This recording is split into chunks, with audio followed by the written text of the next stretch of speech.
Hello guys, আসসালামু আলাইকুম। কেমন আছেন আপনারা সবাই? আশা করছি অনেক অনেক ভালো আছেন। আলহামদুলিল্লাহ আমরা ভালো আছি।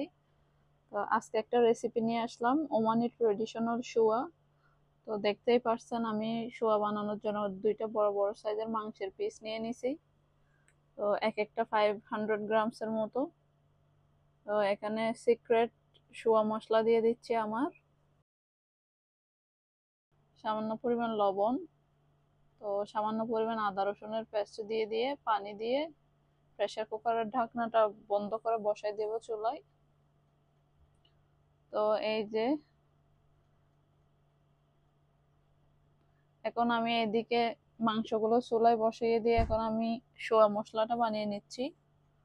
তো এখানে 2 স্পুনের মতো সোয়া মশলা দিয়ে সামান্য পরিমাণ চিলি ফ্লেক্স, মাংসের মশলা দিয়ে লেবু দিয়ে মিক্স করে নেব। তো সোয়া কিন্তু আমাদের অনেক বেশি ফেভারিট, আমরা অনেক বেশি লাইক করি, আমার বাচ্চা, আমার হাজব্যান্ড, আমি অনেক বেশি সোয়া লাইক করি। তো প্রায় সময়ই বানানো হয়। তো চিকেন শোয়া, তারপরে বিফ শোয়া, তারপরে মাটন শোয়া সবকিছুই আমরা লাইক করি। এখন মাংসের মশলাটা এখন রেডি করে নিছি। মাংস হয়ে যাওয়ার পরে এটা মিক্স করে শ্যালো ফ্রাই করে নেব মাংসটা, সেই জন্য। তো এদিকে বাসমতি রাইস নিয়ে নিছি, এক্সট্রা লংটাই নিয়ে নিছি আমি এখানে। তো ভালো করে ওয়াশ করে নেব এখন। মাংসের মধ্যে যে ঝোলটা বের হবে ওইটার মধ্যেই রাইসটা রান্না হবে। এখন খুলে দেখলাম মাংস প্রায় হয়ে গেছে। মাংসগুলো এখন উঠিয়ে নেব।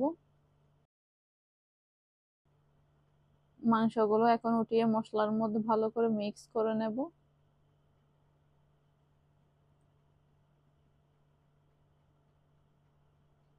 তো এখন ঝোলের মধ্যে রাইসগুলো দিয়ে দিলাম। এই যে মাংসগুলো, রাইস হতে হতে আমি মাংসগুলো একটু শ্যালো ফ্রাই করে নেব। এই যে মাংসগুলো একটু শ্যালো ফ্রাই করে নিচ্ছি, সামান্য পরিমাণ বাটার দিছি। এই যে রাইসটা হয়ে যাচ্ছে এদিকে। এই যে আমার শুয়া রাইস হয়ে গেল। তো একদম ঝরঝরা রাইস।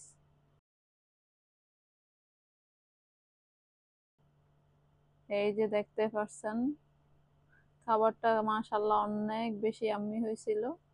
তো আপনাদের যদি আমার পুরো ভিডিওটা ভালো লাগে থাকে তাহলে প্লিজ আমার চ্যানেলটা সাবস্ক্রাইব করবেন, আমার পাশে থাকবেন। আল্লাহ হাফিজ।